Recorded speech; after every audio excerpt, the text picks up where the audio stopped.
Hello बच्चों। इस question में क्या दिया है? दो स्टार्स हैं,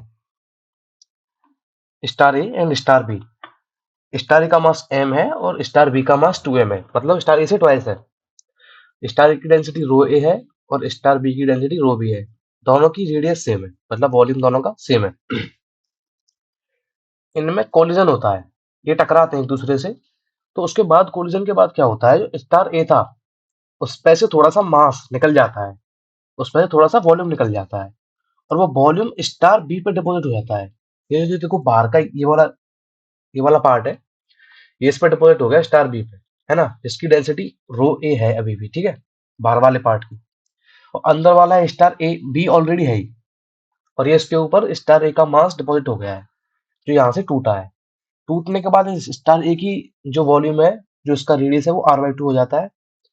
और ये जो स्टार बी है इसका टोटल वॉल्यूम r डैश मान लेंगे, इसकी टोटल रेडियस अभी पता नहीं है हमें क्या है, और ना हमें ये मास पता कि कितना मास इस पर डिपॉजिट हुआ है।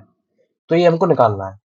और इसके बाद हमको करना क्या है इस क्वेश्चन में, हमको निकालना है कि इस स्टार की एस्केप वेलोसिटी और इस स्टार की एस्केप वेलोसिटी का रेशियो क्या होगा, ठीक है। ये तो हमारा क्वेश्चन है। अब हम देखते हैं इसका आंसर क्या होगा, कैसे सॉल्व होगा ये। देखो, इस स्टार का इनिशियली मास m था, है ना। और देखो फाइनली भी इसका डेंसिटी रो ए है, और इस स्टार का इनिशियली भी डेंसिटी रो ए था। तो इनिशियली इसका मास था m और वॉल्यूम था, स्टार ए की बात कर रहा हूं मैं, 4/3 πr क्यूब। ये हो गई इसकी डेंसिटी। डेंसिटी इनिशियली भी इतनी है और फाइनली भी इतनी है। तो फाइनली कितनी डेंसिटी हो जाएगी इसकी, इसका मास m डैश मान लेते हैं, और वॉल्यूम हो जाएगा, ये हो जाएगा। तो यहाँ से जो m डैश की वैल्यू आती है, जो इसका फाइनल मास आता है, वो निकल कर आता है हमारे पास m/8। ये m डैश की वैल्यू निकल कर आ जाएगी यहाँ से, ठीक है। यानी कि इस स्टार का इस वक्त मास m/8 है, इसका मास m/8 है। यानी कि इसका 7/8 m मास इस पर डिपॉजिट हो गया है। जो ये बाहर का मास है इस स्टार का, स्टार बी का, वो 7/8 m है। और अंदर का कितना है, 2m है, अंदर का 2m है, ठीक है।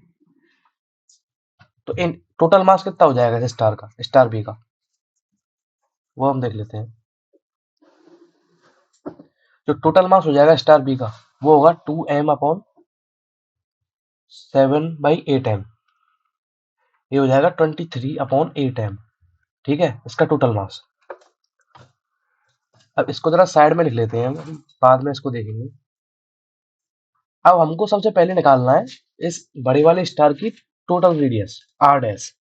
वो कैसे निकलेगी, देखो, मुझे पता है जो बाहर का इसका वॉल्यूम है, जो आउटर वॉल्यूम है, उसका मास 7/8m है।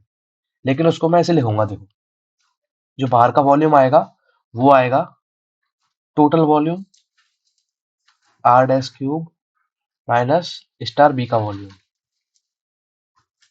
r cube. ये तो हो गया बाहर के इस बाहर के पार्ट का वॉल्यूम, जो बाहर डिपॉजिट हुआ है, जिसकी डेंसिटी रो ए है। अगर मैं इसका मल्टीप्लाई इसकी डेंसिटी से कर दूंगा रो ए से, बाहर के पार्ट की, तो बाहर का मास आ जाएगा मेरे पास, जो कि 7/8m निकल कर आएगा, ठीक है। ये आ गया। अब मुझे पता है रोई की वैल्यू क्या है। रोई की वैल्यू है, यहाँ से निकाल लेंगे हम इस वाले स्टार से। तो रोई की वैल्यू आएगी, एक बार इसको सिंप्लीफाई करके लिख लेता हूँ, r dash cube minus r cube into रोई की वैल्यू आएगी m/4/3 πr क्यूब, ठीक है। 7/8m, m से m कटेगा, 4/3 से 4/3 कटेगा, ठीक है। तो ये बन के आ जाएगा मेरे पास r डैश/r का whole cube -1 is equals to 7/8, ठीक है।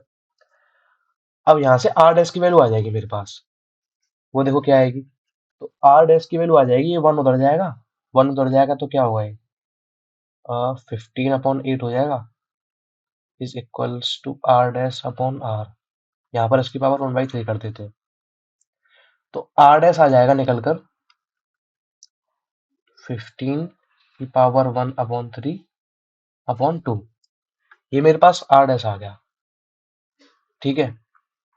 मैंने मास भी निकाल लिया इसका, कितना डिपॉजिट हुआ है, मैंने नेट रेडियस भी निकाल ली। अब मैं निकालूंगा इनकी एस्केप वेलोसिटी कितनी होगी। तो देखो, एस्केप वेलोसिटी का फॉर्मूला क्या होता है? एस्केप वेलोसिटी आती है मेरी P escape root under two capital G M upon R from centre. Centre से डिस्टेंस सरफेस का और टोटल मास, ये आती है। जब मैं अब देखो इनकी इनका मास और इनकी रेडियस डिफरेंट है दोनों स्टार्स की। तो मैं एक बार देख लेता हूँ क्या आएगा। स्टार बी की जो इसके वेलोसिटी आएगी वो आएगी 2 जी। स्टार बी का टोटल मास हो जाएगा 23/8m, हमने निकाला था अभी 23/8m।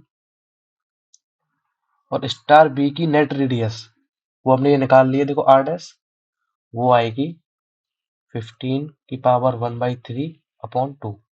ठीक है, ये आ गया हमारे पास। अब मैं निकाल लेता हूँ स्टार ए की एस्केप वेलोसिटी। वो कितनी आएगी? वो आ जाएगी 2 जी, और उसका मास कितना बचा है m/8, अपॉन रेडियस कितनी है r/2। ये सिंप्लीफाई होके आ जाएगी 4√g m/2। ठीक है, अब इन दोनों का हम रेशियो ले लेते हैं। Escape velocity v upon escape velocity a। तो v अपॉन वी ए क्या आएगा? ये आ जाएगा